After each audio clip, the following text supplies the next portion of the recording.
Oke, hari ini tanggal 26 Februari 2024 kita melihat pergerakan XAUSD. Di kondisi sekarang ini apakah ada potensial kita untuk entry atau tidak? Itu pertanyaannya. Tapi kita akan melakukan analisis dari time frame yang lebih besar dulu ya. Sebenarnya dari weekly juga bisa sih, tapi akan ambil dari satu hari. Yang daily-nya dulu. Teman-teman kalau perhatikan dari daily, ya, teman-teman kalau melihat daily-nya di sini, ini kan cukup signifikan penguatannya ya. Ini yang sebelum-sebelumnya King hapus-hapus dulu aja. Nah, penguatan dari daily ini cukup signifikan, apalagi ketika dia setelah news, ini momen news, pada saat itu dia drop, ngambil sampai bawah, lalu perubahan terjadi dalam trennya. Jadi dia merupakan gambaran kita ketika melihat, oh ini trennya sudah mulai reversal. Apakah sebenarnya sudah reversal? Jawabannya yes, kita bisa katakan trennya sudah reversal lagi. Dia mampu untuk mempertahankan posisinya untuk tidak melanjutkan bearish. Nah, kondisi sekarang bagaimana? Kondisi sekarang ini kalau teman-teman lihat, full candlestick bullishnya tuh lebih kuat. Mulai dari 15 Februari, 16 Februari. Walaupun di 19 Februari ini ada tekanan jual juga ya. Ini tekanan jual sampai full bawah. Ini full bawah. Tail bawahnya ini full di tekanan jual. Lalu masih kuat untuk tetap bertahan di atasnya.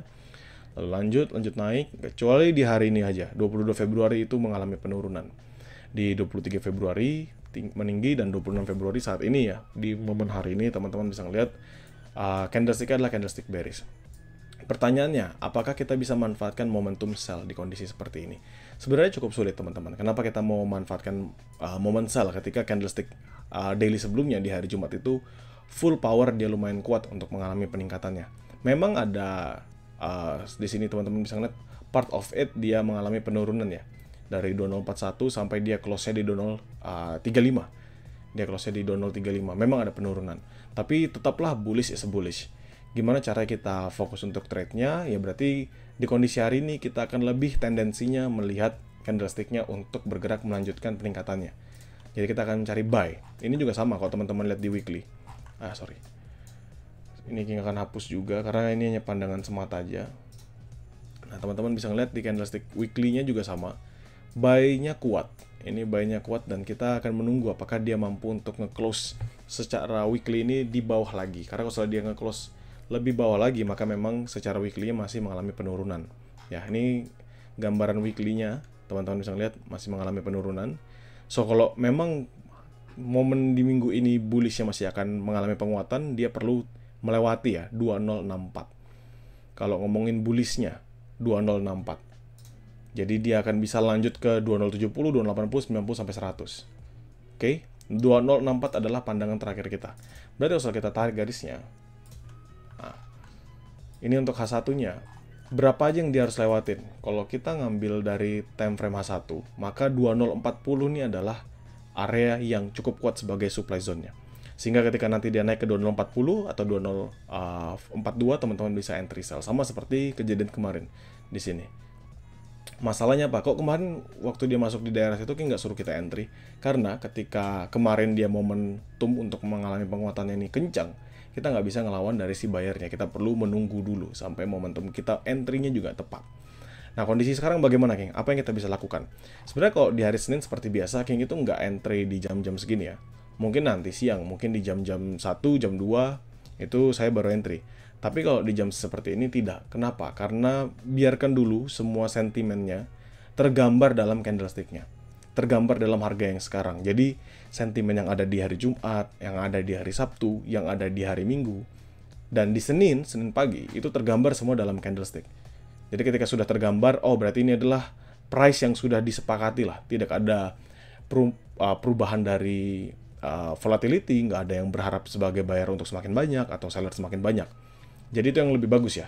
Kita tunggu aja, kita kasih waktu 1 jam lagi atau 2 jam lagi sampai dia membentuk form yang baik. Setelahnya ngapain? Setelahnya kita bisa entry. Nah, entry-nya di mana aja? Sebenarnya dari beberapa zone yang kemarin yang sudah gambarkan itu kita bisa jadikan area entry ya. Salah satunya di sini 2030, 2031, 2030 sebagai high risk-nya. Misal teman-teman mau makan entry. Atau kita juga bisa ngambil zone yang jauh lebih bawah lagi. Itu ada di 2029, 2027. Jadi fokus kita di hari ini kan mau nge-buy ya teman-teman.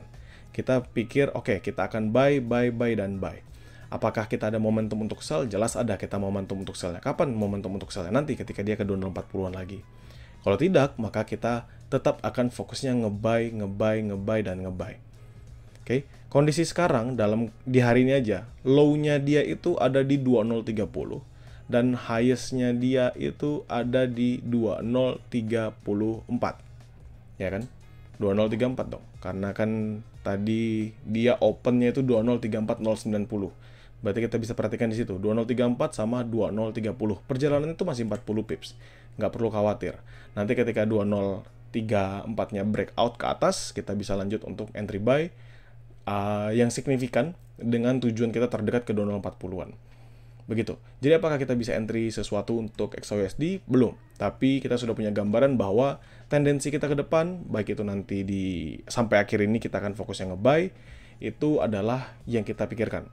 Teman-teman bisa nggak nge-sell? Jawabannya bisa. Yang penting pikirkanlah secara lebih besar bahwa di time frame yang besar seperti daily dan weekly, ya kita berharap dia punya momentum yang signifikan untuk melanjutkan peningkatannya. Dan di H1 ini pun juga kita bisa ride the wave, teman-teman sekalian. Kita bisa ride the wave agar dia terus-menerus mengalami penguatan. Kalau kita tarik garis trend line seperti ini ya. Seperti ini. Ini kalau kita tarik garis trend line. Jadi cross-nya juga sama di 20-an sini, di 2028, 2027, which is it's a good place to buy. Tempat yang bagus buat kita nge-buy di sana. Dan kondisinya sekarang, seperti yang King akan ulangin sekali lagi, bahwa kita akan terus mencari buy. Bukan karena fundamental teman-teman sekalian ya, tapi kita akan terus mencari buy karena memang based on technical di daily memang jauh lebih kuat dia untuk melanjutkan peningkatannya dibandingkan dia akan turun. Nah sekarang tinggal kita cocokkan dengan news aja. Newsnya nanti akan ada apa? Apakah ada news yang cukup signifikan juga yang bisa mempengaruhi perubahan ke depannya atau enggak? Kalau kita ngeliat di sini, USD itu nanti ada new home sales saja, dan menurut King ini masih akan tertekan ya. Apapun yang ada urusan tentang home sales tuh, King punya pandangan datanya pasti akan bad. Masih bad ya. Bukan pasti, tapi masih akan bad. Dan itu adalah opini pribadi saya. Kalau nanti datanya ternyata good news, itu hal yang berbeda lagi. Tapi kalau King sendiri masih berpatokan apapun tentang home sales, itu masih akan bad news, dan bad news. Tomorrow kita lihat 3-month bill auction ini bagus, 3-month bill auction sama 5-year note auction teman-teman bisa perhatikan juga. Lalu kita ngeliat ada core durable goods order. Ya, ini yang bisa menunjukkan perkembangan sektor manufacturing yang ada di Amerika Serikat. Lanjut, dan di sini ada CB Consumer Confidence. It's also good things untuk kita perhatikan. Kenapa? Karena ini adalah pandangan terhadap masyarakatnya kepada perekonomian yang ada di Amerika Serikat. Begitu. Dan selanjutnya we don't need to see it more. Kita lihat kebalik aja. Dan kondisi sekarang, semisal ditanya sama teman-teman, tapi King misalnya saya mau nanya nih sama King, entry-nya mau apa sih? Mau entry apa? Kalau misalnya boleh entry sekarang, kondisi misalnya udah jam 1, jam 2, ya tetap entry buy. Saya tetap akan entry buy. Tidak ngeliat dari MACD juga masih baru dead cross kan. Teman-teman bisa perhatikan sendiri. Ini dead cross-nya ketika dia di sini, dead cross. Volume sellernya semakin menguat, lalu RSI divergence indicator-nya juga belum mengindikasikan apapun, malah lebih mengindikasikan dia masih akan melanjutkan penurunannya. Tapi potensial untuk nge-buy jauh lebih besar, makanya King akan menunggu waktu yang terbaik, dan kalaupun disuruh untuk sekarang entry, King akan entry apapun. Begitu. Semoga membantu buat teman-teman, dan nanti kita tunggu aja bagaimana ke depannya.